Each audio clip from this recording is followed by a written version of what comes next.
এখন বর্তমানে রাজ্যের সমস্ত চাকরি প্রার্থীদের জন্য দারুণ খুশির খবর। এখন এসবিআই অর্থাৎ স্টেট ব্যাঙ্ক অফ ইন্ডিয়া এর তরফ থেকে ক্লারিক্যাল ক্যাডারের জন্য অফিসিয়াল ফুল নোটিফিকেশন প্রকাশ করা হয়েছে এবং অনলাইন আবেদনটাও শুরু হয়ে গেছে, যার জন্য তোমরা অল ওভার ইন্ডিয়া থেকে ছেলে এবং মেয়েরা অনলাইন আবেদন করতে পারবে। এবার অনলাইন আবেদনটা এখানে শুরু হয়ে গেছে গতকাল অর্থাৎ 11/8/2026 তারিখ থেকে এবং অনলাইন আবেদন চলবে 31/8/2026 তারিখ পর্যন্ত।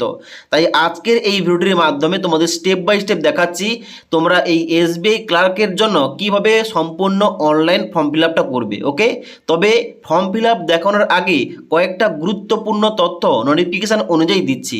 যেমন এখানে ভ্যাকেন্সি সংখ্যা, এখানে কিন্তু নিচে দিকে আসার পর এখানে কিন্তু প্রত্যেকটি সার্কেল অনুযায়ী স্টেট অনুযায়ী ডান দিকে ভ্যাকেন্সি সংখ্যা উল্লেখ করা রয়েছে।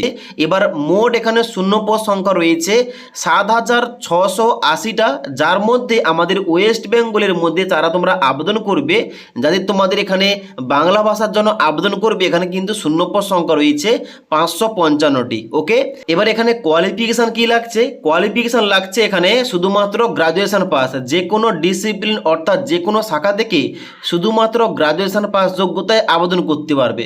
এবার এখানটায় নিচে বল রয়েছে those who are in the final year অথবা semester of their graduation may also apply provisionally subject to the condition that, এখানটায় নিচে একটা ডেট দেওয়া রয়েছে এই যে 31/12/2026 তারিখ, মানে যারা তোমরা বর্তমানে গ্রাজুয়েশনটা করেছো মানে সার্টিফিকেট পাওনি, আবার হয়তো তোমাদের চলছে বর্তমানে, তোমরাও আবেদন করতে পারবে, তবে তোমাদের 31/12/2026 তারিখের মধ্যে ওই সার্টিফিকেটটা তোমাদের কিন্তু অবশ্যই ওখানে জমা করতে হবে। তাহলে এজ লিমিট কি লাগছে?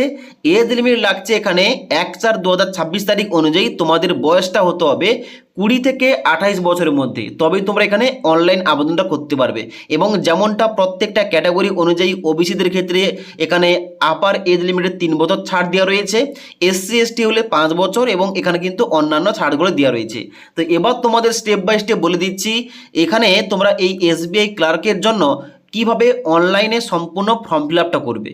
এবার এসবিআই ক্লার্কের অনলাইন আবেদন করার জন্য অবশ্যই সবার প্রথম তোমাদের এই অফিসিয়াল ওয়েবসাইটে আসতে হবে। এবার এই অফিসিয়াল ওয়েবসাইটের লিঙ্কটা আমি ডেসক্রিপশন বক্সে দিয়ে রাখবো, সেখান থেকে তোমরা ডাইরেক্ট এই পেজে আসতে পারবে। এই পেজে আসার পর ইম্পর্টেন্ট কয়েকটা তারিখ দেওয়া রয়েছে, তোমাদের একটু আগে বললাম যে গতকাল থেকে স্টার্ট হয়ে গেছে, এখানে ফর্ম ফিল আপটা চলবে আগামী 31শে আগস্ট পর্যন্ত। এবার অনলাইন আবেদন করার জন্য কি করবে, নিচের দিকে আসবে, এখানে লেখা রয়েছে click here for new registration, এই অপশনটায় ক্লিক করবে। এই অপশনটায় ক্লিক করার সঙ্গে সঙ্গে পরবর্তী পেজ খুলবে, যেখানে নিচের দিকে আসবে বেসিক ইনফরমেশান দিতে হবে। এখানে প্রথম ফার্স্ট টাইমের জায়গায় তোমাদের শুধুমাত্র নামটা এন্টার করবে এবং ডান দিকে কনফার্ম ফার্স্ট টাইমের জায়গায় তোমাদের নাম শুধুমাত্র নামটা এন্টার করতে হবে। তারপরে মিডিল নেম যদি থেকে থাকে এখানটায় এই মিডিল নেম এবং কনফার্ম মিডিল নেম এই দুটো করে বসাবে, আর না হলে এই দুটো করে ছেড়ে দেবে। তারপর নিচের দিকে আসবে লাস্ট টাইমের জায়গায় তোমাদের পদবি কিংবা টাইটেলটা দুবার এখানে পুট করতে হবে। ওকে, এবার নাম পদবি দেওয়ার সঙ্গে সঙ্গে ফুল নেমের জায়গায় তোমার নামটা পুরোটা এখানে শো করবে। নিচের দিকে আসবে, নিচের দিকে আসার পর মোবাইল নাম্বারের জায়গায় তোমাদের মোবাইল নাম্বার পুট করবে, ডান দিকে কনফার্ম মোবাইল নাম্বারের জায়গায় আবার পুনরায় ওই মোবাইল নাম্বারটা পুট করবে। ওকে, তারপরে নিচের দিকে আসার পর এখানটায় যে দেওয়া রয়েছে ইমেল আইডি, এখানটায় তোমাদের ডোমিন নেম বাদে এখানে ইমেল আইডি বসিয়ে দেওয়ার পর ডান দিকে ডোমিন নেমের জায়গায় এখানটায় gmail.com এটা সিলেকশন করবে এবং ডান দিকে কনফার্ম ইমেল আইডির জায়গায় এখানে ডোমিন নেম সহ অর্থাৎ gmail.com সহ কিন্তু এখানটায় তোমাদের পুরো ইমেল আইডি বসাতে হবে। তারপর নিচের দিকে আসার পর এই যে ক্যাপচা কোড দেখতে পাচ্ছ, এই ক্যাপচা কোডটা এই কোডটায় দেওয়ার পর নিচে এখানে সেভ এ নেক্সট অপশনটায় ক্লিক করবে। এবার পরবর্তী পেজ খুলবে এখানে ওটিপি ভেরিফিকেশান করার জন্য। তবে এখানে ওটিপি ভেরিফিকেশান করার আগে এখানটায় নিচের দিকে আসবে, এই যে ক্যাপচা কোডটা দেখতে পাচ্ছ এই ক্যাপচা কোডটা প্রথম এখানে পুট করবে। ক্যাপচা কোডটা পুট করার পর উপরের দিকে আসবে, উপরের দিকে আসার পর এই মোবাইল নাম্বারের ডান দিকে সেন্ড ওটিপি অপশানে ক্লিক করবে। এবার সেন্ড ওটিপি অপশানে ক্লিক করার সঙ্গে সঙ্গে মোবাইল নাম্বারে একটা 6 সংখ্যার ওটিপি যাবে। ওটিপিটা বসে দেওয়ার পর ডান দিকে এখানে এই যে ভেরিফাই ওটিপি অপশানে ক্লিক করতে হবে। ভেরিফাই ওটিপি অপশানে ক্লিক করার সঙ্গে সঙ্গে ডান দিকে দেখাবে মোবাইল নাম্বারে ভেরিফাইড। এবার তোমাদের কি করতে হবে, ইমেল আইডি ভেরিফাই করার জন্য এখানে নিচের দিকে আসবে, এই যে ক্যাপচা কোডটা দেখতে পাচ্ছ এখানটায় আবার পুনরায় ক্যাপচা কোডটা দিতে হবে। তো এখানে যে এইরকম অপশানটা দিয়েছে এখানে বুঝতে পারছি না, বারবার ক্যাপচাটা ফিল করে কিন্তু এইগুলো করতে হবে। তো এখানে ক্যাপচা কোডটা ফিল করার পর এখানে ইমেল আইডি ডান দিকে সেন্ড ওটিপি অপশানে ক্লিক করবে, তাহলে ইমেল আইডিতে একটা ওটিপি যাবে। ইমেল ওটিপিটা বসানোর পর ভেরিফাই করলে এখানে ইমেল আইডিটাও ভেরিফাই হয়ে যাবে। এবার mobile number email ID verify করার পর নেক্সট অপশানে ক্লিক করার সঙ্গে সঙ্গে পরবর্তী পেজটা খুলবে ফটো এবং সিগনেচার। তবে এখানটায় একটা নাম্বার দেওয়া রয়েছে, ইওর প্রভিশনাল রেজিস্ট্রেশন নাম্বার এবং পাসওয়ার্ড এখানটায় কিন্তু দেওয়া রয়েছে। তবে ফটো সিগনেচার আপলোড করার জন্য নিচের দিকে আসতে হবে। এখানে কয়েকটা গাইডলাইন বলছি। এখানে প্রথমে রয়েছে ফটো গাইডলাইন, এখানটায় কিন্তু ক্লিক করলে এখানে একটা উদাহরণ দেওয়া হবে যে এই ধরনের ফটো কিন্তু দিলে তোমাদের ফটোটা রিজেক্ট হয়ে যাবে। যেমন ব্যাকগ্রাউন্ড যদি অন্য কোনো কালার হয়ে থাকে, ব্লার ছবি হয়ে থাকে, এডিটেড ইমেজ হয়ে থাকে, মাল্টিপল ফেস হয়ে থাকে, এখানটায় কিন্তু তোমাদের ছবিটা রিজেক্ট হয়ে যাবে। এবার এখানে কিন্তু ভ্যালিড যে এক্সাম্পলটা দেওয়া রয়েছে এইরকমভাবে তোমাদের ফটোটা তুলে এখানে কিন্তু আপলোড করতে হবে। তো এবার নিচের দিকে আসবে, এখানে কিন্তু ওই যে guideline for scanning the photograph and signature এখানটায় ক্লিক করবে। এখানটায় ক্লিক করার সঙ্গে সঙ্গে প্রপার সমস্ত কিছু মাপ দেওয়া রয়েছে, কত কেবির মধ্যে কত সাইজের মধ্যে ফটো এবং সিগনেচার আপলোড করতে হবে। নিচের দিকে আসবে, প্রথম বলা আছে ফটোগ্রাফ। তোমাদের ফটোটা অবশ্যই 4.5 সেমি ইন্টু 3.5 সেন্টিমিটার তোমাদের ক্রপ করতে হবে এবং অবশ্যই তোমাদের ফটোটা 20 থেকে 50 কেবির মধ্যে হতে হবে। এবার সিগনেচার তোমাদের 140 ইন্টু 60 পিক্সেলে তোমাদের ক্রপ করতে হবে এবং অবশ্যই সাইজটা হতে হবে 10 থেকে 20 কেবির মধ্যে। তাছাড়াও এখানে পরবর্তী পেজে মানে এখানে ফর্মটা ফিল আপ করার পর লাস্টে যে ডকুমেন্টস আপলোড করতে হবে, প্রত্যেকটা ডকুমেন্টস কত কেবির মধ্যে আপলোড করতে হবে এখানটা কিন্তু সমস্ত মাপ দেওয়া রয়েছে, তোমরা এখান থেকে জানতে পারবে। ওকে, তো এবার এখানে কিন্তু ফটো আপলোড করার জন্য এই যে scan photograph of the candidate এখানটায় ব্রাউজ অপশান ক্লিক করে তোমাদের মেমোরি কার্ড থেকে ওই ফটোটা সিলেকশন করতে হবে। ওকে, সিলেকশন করলে কিন্তু আপলোড হয়ে যাবে। এবার তোমাদের একটা লাইভ ফটো আপলোড করতে হবে কিংবা ক্যাপচার করতে হবে, যেখানটায় নিচের দিকে আসবে। নিচের দিকে আসার পর বলা হচ্ছে capture photo using web camera, মানে যারা তোমরা কম্পিউটার এবং ল্যাপটপ থেকে ফর্ম ফিল আপ করছো, যাদের তোমাদের ওয়েব ক্যামেরা রয়েছে তোমরা কিন্তু লাইভ ছবি তুলতে পারবে। আর যারা তোমরা মোবাইল থেকে ফর্ম ফিল আপ করছো, নিচের দিকে আসবে, এই যে একটা কিউআর কোড স্ক্যানার দেওয়া রয়েছে, এই কিউআর কোডটা কিন্তু অবশ্যই ক্লিক করে এখানে বের করবে এবং এইটা তোমরা স্ক্যান করলে একটা লিঙ্ক দিয়ে হবে, ওই লিঙ্কে ক্লিক করে তোমাদের লগ ইন করলেই তোমাদের কিন্তু ক্যামেরা আইকন দিয়ে হবে, সেখানটায় কিন্তু অবশ্যই তোমাদের লাইভ ফটো ক্যাপচার করতে হবে। ওকে, এবার লাইভ ফটো এবং মেমোরি কার্ড থেকে ফটো দুটি ফটো আপলোড করার পর নিচের দিকে এখানে কিন্তু প্রত্যেকটা ফটো এখানে প্রিভিউটা শো করবে। ওকে, এবার এখানটায় তোমরা চেকমার্ক করবে আই কনফার্ম দ্যাট, এখানটায় তোমরা চেকমার্ক করবে।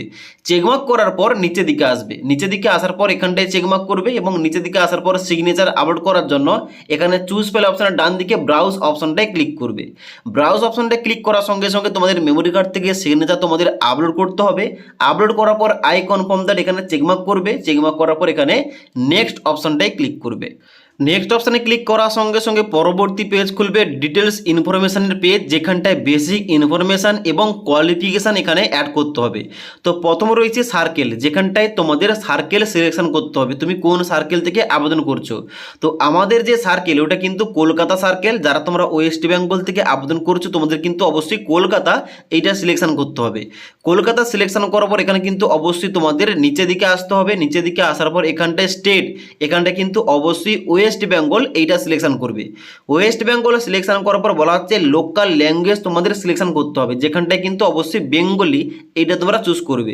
ডান দিকে বলা হচ্ছে ডু ইউ হ্যাভ 10 অথবা 12 standard marksheet certificate evidencing having studied specified opted local language, মানে তোমরা যে লোকাল ল্যাঙ্গুয়েজটা বেঙ্গলি সিলেকশন করেছো ওইটাকে তোমাদের মাধ্যমিক এবং উচ্চ মাধ্যমিকের মার্কশিট সার্টিফিকেটে রয়েছে, অবশ্যই যদি থেকে থাকে ইয়েস অপশনটাই এখানে সিলেকশন করবে। তারপরে নিচের দিকে আসবে ক্যাটাগরি তোমরা চুজ করবে এসসি, এসটি, ওবিসি, ইডাব্লিউএস এবং এখানটায় জেনারেল রয়েছে, তোমরা কোন ক্যাটাগরি থেকে আবেদন করছো ওইটা তোমরা এখানে সিলেকশন করবে। সিলেকশন করার পর এখানে ওকে অপশন ক্লিক করবে। তারপর নিচের দিকে আসবে, নিচের দিকে আসার পর বলা হচ্ছে are you trend apprentice of SBI, তুমি যদি এসবিআইয়ের তরফ থেকে অ্যাপ্রেন্টিস প্রোগ্রাম করে থাকো, ট্রেন্ড হয়ে থাকো, ইয়েস করবে, আর না হলে সবাই নো অপশানটাই ক্লিক করবে। তারপরে নিচের দিকে আসবে, বলা হচ্ছে তুমি যদি 40% কিংবা তার উপরে প্রতিবন্ধী হয়ে থাকো, ইয়েস করবে, না সবাই নো অপশানে ক্লিক করবে। তারপর নিচের দিকে আসবে, নিচের দিকে আসার পর এখানটায় বলা হচ্ছে যে তোমার যদি এখানে লেখার ক্ষেত্রে ডিফিকাল্টি থেকে থাকে, স্ক্রাইব যদি চেয়ে থাকো এখানটায় ইয়েস করবে, না হলে সবাই নো অপশানটাই ক্লিক করবে। তারপরে নিচের দিকে আসবে, আসবে বলা হচ্ছে রিলিজিয়ান, তোমাদের কিন্তু রিলিজিয়ান এখানটায় চুজ করতে হবে। রিলিজিয়ান চুজ করার পর ডান দিকে বলা হচ্ছে তুমি কি রিলিজিয়াস মাইনরিটি কমিউনিটি থেকে বিলং করো, যদি বিলং করো অবশ্যই ইয়েস করবে, নাহলে সবাই নো অপশানটাই ক্লিক করবে। তারপর এখানে মহিলাদের ক্ষেত্রে একটা প্রশ্ন করা হচ্ছে তুমি যদি বিধবা হয়ে থাকো, ডিভোর্স উমেন হয়ে থাকো, কিংবা এখানে সেপারেটেড হয়ে থাকো অবশ্যই ইয়েস করবে, না হলে সবাই নো অপশানটাই ক্লিক করবে। তারপরে এক্স সার্ভিসম্যান হয়ে থাকলে ইয়েস করবে, নাহলে সবাই নো অপশানে ক্লিক করবে। ডিসেবল এক্স সার্ভিসম্যান হয়ে থাকলে ইয়েস করবে, নাহলে সবাই নো অপশানে ক্লিক করবে। তারপরে নিচের দিকে আসবে তুমি যদি এমন কোনো সার্ভিসম্যানের উপর ডিপেন্ডেন্ট হয়ে থাকো যেখানে মারা গেছে কর্মরত অবস্থায়, এখানটায় তাহলে ইয়েস করবেন, সবাই নো অপশানে ক্লিক করবে। তারপর নিচের দিকে আসবে বলা হচ্ছে are you already working in SBI clerical cadre, তুমি যদি এখানে এসবিআই ক্লারিক্যাল ক্যাডরেতে বর্তমানে কাজ করছো ইয়েস করবে, না হলে সবাই নো অপশানে ক্লিক করবে। তারপরে ডান দিকে বলা হচ্ছে have you earlier employ in State Bank of India resign from the bank while clerical cadre, মানে আগে তুমি কাজ করতে ক্লারিক্যাল ক্যাডরেতে কিন্তু বর্তমানে তুমি ওখানটায় কাজ করছো না, বর্তমানে তুমি রিজাইন দিয়ে দিয়েছো, তাহলে এরকম হয়ে থাকলে ইয়েস করবে, না হলে সবাই নো অপশানটায় ক্লিক করবে। তারপর নিচের দিকে আসবে বলা হচ্ছে ইজ অথবা are there adverse report regarding character and antecedents moral turpitude, মানে তোমার নামে যদি কোনো দুশ্চরিত্র কিংবা এরকম কোনো রিপোর্ট থেকে থাকে এখানটায় ইয়েস করবে, না সবাই নো অপশানটায় ক্লিক করবে। আর তাছাড়াও কিন্তু এইরকম কেস থাকলে তোমরা কিন্তু এখানে আবেদন করতে পারবে না। তাছাড়া কিন্তু এখানে তোমাদের নিচের দিকে আসতে হবে, নিচের দিকে আসার পর এখানে তোমাদের স্টেট চুজ করতে হবে। স্টেটটা কিন্তু এখানে ওয়েস্ট বেঙ্গল সিলেকশন করবে। সিলেকশন করার পর এবার তোমাদের সেন্টার প্রিফারেন্স দিতে হবে এখানে প্রিলি এক্সামের জন্য এবং মেন্স এক্সামের জন্য। তো প্রথমেই প্রিলি এক্সামের জন্য প্রিফারেন্স নাম্বার 1, যেখানটায় তোমাদের সিলেকশন করতে হবে তুমি কোথায় এক্সাম সেন্টারটা চাও, এখানটা তোমাদের বাড়ির কাছে এক্সাম সেন্টার সিলেকশন করবে। এবং দ্বিতীয় নম্বর কিন্তু সেম টু সেম ভাবে তোমাদের এখানে ওয়েস্ট বেঙ্গলে সিলেকশন করার পর নিচে এখানে এক্সাম সেন্টার 2, যেখানটায় তোমাদের বাড়ির কাছে যে এক্সাম সেন্টার রয়েছে ওটা তোমরা সিলেকশন করবে। ওকে, সিলেকশন করার পর নিচের দিকে আসবে, নিচের দিকে আসার পর বলা হচ্ছে মেন্স এক্সামের জন্য এখানে তোমরা প্রথম ওয়েস্ট বেঙ্গলে সিলেকশন করবে। ওয়েস্ট বেঙ্গলে সিলেকশন করার পর প্রিফারেন্স নাম্বার 1, মানে মেন্স এক্সামটা তুমি কোথায় চাও কোন সেন্টার, এখানে কিন্তু ওইটা তোমাদের সিলেকশন করতে হবে। সেম টু সেম ভাবে এখানে তোমাদের সেকেন্ড বারের জন্য ওয়েস্ট বেঙ্গলে সিলেকশন করতে হবে এবং নিচে এখানে প্রিফারেন্স নাম্বার 2 মেন্স এক্সামটা তুমি কোথায় চাও ওটা কিন্তু তোমাদের ওইটা সিলেকশন করতে হবে। এবার প্রিলি এক্সাম ও মেন্স এক্সামের সেন্টার সিলেকশন করার পর নিচের দিকে আসবে, এখানে আইডি প্রুফ দেওয়ার জন্য ইয়েস অপশানটাই চেকমার্ক করবে এবং ডান দিকে আইডি প্রুফের জায়গায় Aadhaar card, PAN card, driving licence, passport এবং ভোটার আইডি কার্ড ইত্যাদি কিন্তু যে কোনো একটা ডকুমেন্ট সিলেকশন করবে। এবার যে ডকুমেন্টস তুমি সিলেকশন করেছো ওই ডকুমেন্টের নাম্বারটা আইডি প্রুফ নাম্বারের জায়গায় এই ঘরটায় বসিয়ে দেবে। তারপর এখানে ডান দিকে kindly indicate medium of paper, যেখানটায় অবশ্যই তুমি কোন ভাষায় পরীক্ষা দেবে ওইটা তোমাদের সিলেকশন করতে হবে। এবার এখানটায় ইংরেজিটা কিন্তু অবশ্যই সবার জন্য ইংরেজিতে হবে, আর বাদ বাকি সাবজেক্টগুলো তুমি যদি বাংলা ভাষায় পরীক্ষা দিতে চাও এখানে নিচে রয়েছে ইংলিশ অ্যান্ড বেঙ্গলি, এইটা তোমরা সিলেকশন করবে। ওকে, আশা করি বুঝতে পারলাম। নিচের দিকে আসবে বলা হচ্ছে পার্সোনাল ডিটেলস, যার মধ্যে প্রথম রয়েছে ডেট অফ বার্থ, যেখানটায় প্রথম দিন, তারপর এখানে মাস এবং তারপরে কিন্তু ইয়ারটা তোমাদের সিলেকশন করতে হবে তোমার কত সালে জন্ম। তারপর এখানে কিন্তু নিচে 1/4/2026 তারিখ অনুযায়ী তোমার বয়সটা অটোমেটিক ক্যালকুলেশন হয়ে বসে যাবে। তারপর নিচের দিকে আসবে জেন্ডার, তোমরা মেল না ফিমেল সিলেকশন করবে। এবার যমজ ভাই বোন হয়ে থাকলে ইয়েস করবে, নাহলে সবাই কিন্তু এখানটায় নো অপশনটায় ক্লিক করবে। তারপর নিচের দিকে আসবে বলা হচ্ছে ম্যারিড না আনম্যারিড, মানে বিবাহিত হয়ে থাকলে ম্যারিড এখানে সিলেকশন করবে, আর না হলে আনম্যারিড সবাই কিন্তু এখানে সিলেকশন করবে। তারপর নিচের দিকে আসবে আধার কার্ড নাম্বারের জায়গায় এখানটায় আধার কার্ডের নাম্বার দিতে হবে। ডান দিকে কনসেন্ট টু আধার ভেরিফিকেশন, এখানটায় ইয়েস অপশনটাই ক্লিক করবে। তারপর নিচের দিকে আসবে এখানে ফাদার ফার্স্ট নেমের জায়গায় বাবার শুধুমাত্র নাম এন্টার করবে। তারপরে এখানে ফাদার লাস্ট নেমের জায়গায় বাবার পদবি এন্টার করবে।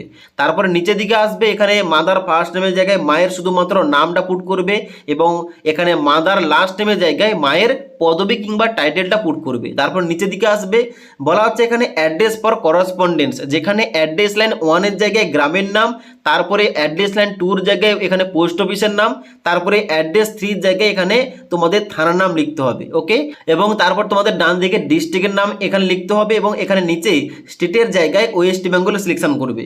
তারপর ডান দিকে পিনকোডটা বসিয়ে দেবে।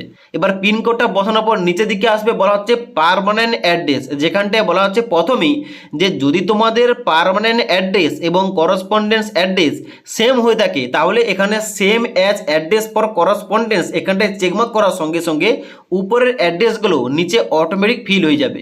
তারপর নিচের দিকে আসবে, নিচের দিকে আসার পর এই যে choose the address for GST invoicing এখানে তোমরা ক্লিক করে পার্মানেন্ট অ্যাড্রেস এটা তোমরা সিলেকশন করবে এবং নিচের দিকে আসার পর তোমাদের অ্যাপ্লিকেশন ফিসটা শো করবে তোমার ক্যাটাগরি অনুযায়ী। এবার নিচের দিকে আসবে, প্রথম তোমরা কি করবে ভ্যালিডেট করবে এবং তারপরে ডান দিকে সেভ এ নেক্সট অপশনটায় ক্লিক করবে। এবার পরবর্তী অপশনটা খুলেছে কোয়ালিফিকেশান দেওয়ার জন্য, যেখানটায় তোমাদের এডুকেশন কোয়ালিফিকেশান অ্যাড করতে হবে। প্রথমে এখানে কি রয়েছে গ্রাজুয়েশন, যেখানটায় কিন্তু অবশ্যই তোমাদের গ্রাজুয়েশন ডিগ্রিটা অ্যাড করতে হবে, যেহেতু এখানে মিনিমাম যে কোয়ালিফিকেশান এসেনশিয়াল কোয়ালিফিকেশান গ্রাজুয়েশন লাগছে, যে কোনো শাখা থেকে পাস করলে কিন্তু আবেদন করা যাবে। এবার এখানটায় প্রথম যে রয়েছে অ্যাপিয়ার অথবা পাস এখানটায় ক্লিক করবে। যাদের তোমাদের বর্তমানে ফাইনাল ইয়ার চলছে তোমরা কি করবে অ্যাপিয়ার এই অপশনটায় ক্লিক করবে। ক্লিক করার পর এখানে কিন্তু অবশ্যই তোমাদের ডান দিকে ইনফরমেশনগুলো দিতে হবে। এবার যাদের তোমাদের অলরেডি পাস হয়ে গেছে মানে গ্রাজুয়েশন ডিগ্রি তোমরা অলরেডি পাস করে ফেলেছো এবং সার্টিফিকেট রয়েছে, তোমাদের পাস এই অপশনটায় ক্লিক করতে হবে। আশা করি বুঝতে পারলাম। এবার ডান দিকে ডিগ্রি সাবজেক্ট স্ট্রিমের জায়গায় এখানটায় ক্লিক করবে। ক্লিক করার সঙ্গে সঙ্গে তুমি কোন স্ট্রিম থেকে পাস করেছো, আর্টস, কমার্স, সায়েন্স, এগ্রিকালচার, এখানটায় তোমাদের ওইটা প্রথম চুজ করতে হবে। তারপরে ডান দিকে নেম অফ দ্য কলেজ অথবা ইউনিভার্সিটির নামটা এই ঘরটায় পুট করবে। তারপর তোমাদের ডান দিকে ডেট অফ পাসিং, কোন ডেট তুমি গ্রাজুয়েশন পাস করেছো ওই ডেটটা পুট করবে কিংবা সিলেকশন করবে। ডান দিকে তুমি কত পার্সেন্টেজ নাম্বার পেয়ে পাস করেছো এখানটায় এই ঘরটায় দেবে। তারপর ডান দিকে ক্লাস অথবা গ্রেড এখানটায় তোমরা ওইটা সিলেকশন করবে। সিলেকশন করার পর নিচের দিকে আসবে, এখানে কিন্তু আরও অন্যান্য কোয়ালিফিকেশন দেওয়ার জন্য ঘর দেওয়া রয়েছে, যেমন ইন্টিগ্রেটেড ডুয়েল ডিগ্রি দেওয়া রয়েছে, পোস্ট গ্রাজুয়েশন প্রফেশনাল কোয়ালিফিকেশন দেওয়া রয়েছে। তোমরা চাইলে অ্যাড করতে পারো, আর নাহলে কিন্তু তোমরা ছেড়ে দেবে। নিচের দিকে আসবে, নিচের দিকে আসার পর তোমাদের যদি ওয়ার্ক এক্সপিরিয়েন্স থেকে থাকে এখানটায় দেবে, আর নাহলে কিন্তু এগুলো দেওয়ার দরকার নেই। নিচের দিকে আসবে, নিচের দিকে আসার পর এখানে কিন্তু তোমাদের ল্যাঙ্গুয়েজ অ্যাড করতে হবে। প্রথম থেকে কিন্তু বেঙ্গলিটা অ্যাড করা থাকবে, তোমরা শুধুমাত্র রিড, রাইট এবং স্পিক এটা কিন্তু তোমরা তিনটিতে চেকমার্ক করবে। তারপরে বাংলা বাদে তুমি যদি অন্য কোনো ভাষা জানো তাহলে কিন্তু অবশ্যই নিচের ঘরগুলোতে অ্যাড করতে হবে। যেমন আমি যদি এই ঘরটায় ইংলিশ অ্যাড করি তাহলে আমাকে এখানে ডান দিকের ঘরে চেকমার্ক করতে হবে আমি ইংলিশটা কোনটা পারি, মানে রিড মানে পড়তে পারি। যদি পড়তে পারি তাহলে কিন্তু এই ঘরটায় চেকমার্ক করতে হবে কিংবা এটা কিন্তু অন করতে হবে। এবং তারপরে যদি রাইট মানে লিখতে পারি তাহলে কিন্তু এখানটায় চেকমার্ক করবো কিংবা এখানটায় অন করে দেবো। তারপর যদি আমি ইংলিশে কথা বলতে পারি তাহলে কিন্তু এখানে স্পিকের নিচে এই ঘরটায় কিন্তু অন করতে হবে। এবার এর মধ্যে তুমি যেটা পারবে শুধুমাত্র ওইটাই কিন্তু অন করবে। এভাবে কিন্তু ল্যাঙ্গুয়েজগুলো অ্যাড করার পর নিচের দিকে আসবে, নিচের দিকে আসার পর প্রথম ভ্যালিডেট অপশনটায় ক্লিক করবে এবং তারপরে সেভ এ নেক্সট অপশনটায় ক্লিক করবে। এবার সেভের নেক্সট অপশানে ক্লিক করার সঙ্গে সঙ্গে পরবর্তী প্রিভিউ পেজ খুলবে। এখানটায় তোমাদের কিন্তু প্রত্যেকটা অপশান ভালোভাবে চেক করতে হবে, মিলে নিতে হবে তুমি সমস্ত কিছু এখানে ইনফরমেশানগুলো ঠিকঠাক দিয়েছো কিনা। এখানটায় অবশ্যই ভালোভাবে একবার চেক করবে। চেক করার পর একদম নিচের দিকে আসবে, নিচের দিকে আসার পর এখানটায় যে প্রথম দুটি ঘর I agree and I confirm that এখানটায় এই দুটি ঘরে তোমাদের চেকমার্ক করতে হবে। চেকমার্ক করার পর নিচের দিকে আসবে, নিচের দিকে আসার পর এখানে কমপ্লিট রেজিস্ট্রেশন এই অপশানটায় ক্লিক করবে এবং ওকে অপশানটায় ক্লিক করবে। এবার ওকে অপশানে ক্লিক করার সঙ্গে সঙ্গে পরবর্তী এখানে কিন্তু অবশ্যই ডকুমেন্টস আপলোড করতে হবে, যেখানটায় প্রথমে দেওয়া রয়েছে লেফট থাম্ব ইমপ্রেশন মানে বাম হাতের বুড়ো আঙুলের ছাপটা স্ক্যান করে আপলোড করতে হবে। এবং ডান দিকে দেওয়া রয়েছে হ্যান্ড রিটেন ডিক্লারেশন, এটা কিন্তু এই যে ফরম্যাটটা এই ফরম্যাটটা অফিসিয়াল নোটিফিকেশান দেওয়া রয়েছে, ওখানটায় ওইটা দেখে দেখে তোমাদের একটা সাদা কাগজে লিখতে হবে এবং আইর পরে তোমার নাম লিখতে হবে, ওইটা স্ক্যান করে এখানটায় আপলোড করতে হবে। তোমাদের সুবিধার্থে ওই ফরম্যাটটা আমি টেলিগ্রাম চ্যানেলে দিয়ে রাখবো, সেখান থেকে তোমরা কিন্তু দেখে দেখে একটা সাদা কাগজে লিখতে পারবে। ওকে, তারপর এখানে সিকিউরিটি কোডটা দেওয়া রয়েছে, এই কোডটা বসানোর পর নিচে সেভ এর নেক্সট অপশানটায় ক্লিক করবে। এবার ডকুমেন্টস আপলোড করার পর নেক্সট অপশানে ক্লিক করার সঙ্গে সঙ্গে পরবর্তী যে স্টেপটা পেমেন্টের পেজটা বেরিয়ে আসবে। তবে যারা তোমরা এসসি এবং এসটি ক্যাটাগরি এবং যারা তোমরা ডিসেবল এক্স সার্ভিসম্যান এবং এখানে যারা প্রতিবন্ধী স্টুডেন্টস রয়েছে তারা যদি আবেদন করে থাকে এখানে পেমেন্ট লাগছে না, সম্পূর্ণ বিনামূল্যে ফ্রিতে আবেদন করতে পারবে। এটা কাদের জন্য? যারা আমরা জেনারেল, ইডাব্লিউএস এবং ওবিসি তাদের জন্য কিন্তু এই পেমেন্টটা করতে হচ্ছে।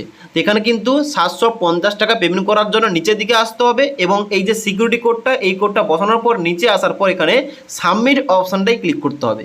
এবার সাবমিট অপশানে ক্লিক করার সঙ্গে সঙ্গে পরবর্তী পেমেন্টের পেজটা খুলবে, যেখানটায় credit card, debit card, net banking এবং নিচে ইউপিআই ওয়ালেট রয়েছে। যে কোনো একটা মাধ্যম থেকে এই টাকাটা পেমেন্ট করবে। পেমেন্টটা করার পর অ্যাপ্লিকেশান ফর্মের যে ফাইনাল প্রিন্ট আউটটা, ওইটা তোমরা প্রিন্ট করে কাছে রাখবে, পরবর্তীকালে কাজে লাগবে। তো আশা করি তোমাদের সম্পূর্ণ দেখাতে পারলাম যে এসবিআই ক্লার্ক জব ভ্যাকেন্সির জন্য তোমরা সম্পূর্ণ অনলাইন আবেদনটা কিভাবে করতে পারবে, তোমাদের প্রতিটা অপশান দেখিয়ে দিলাম। যদি আজকের এই ভিডিওটির আপডেট ভালো লেগে থাকে একটি লাইক করবে এবং বন্ধুদের অবশ্যই ভিডিওটি শেয়ার করে দেবে।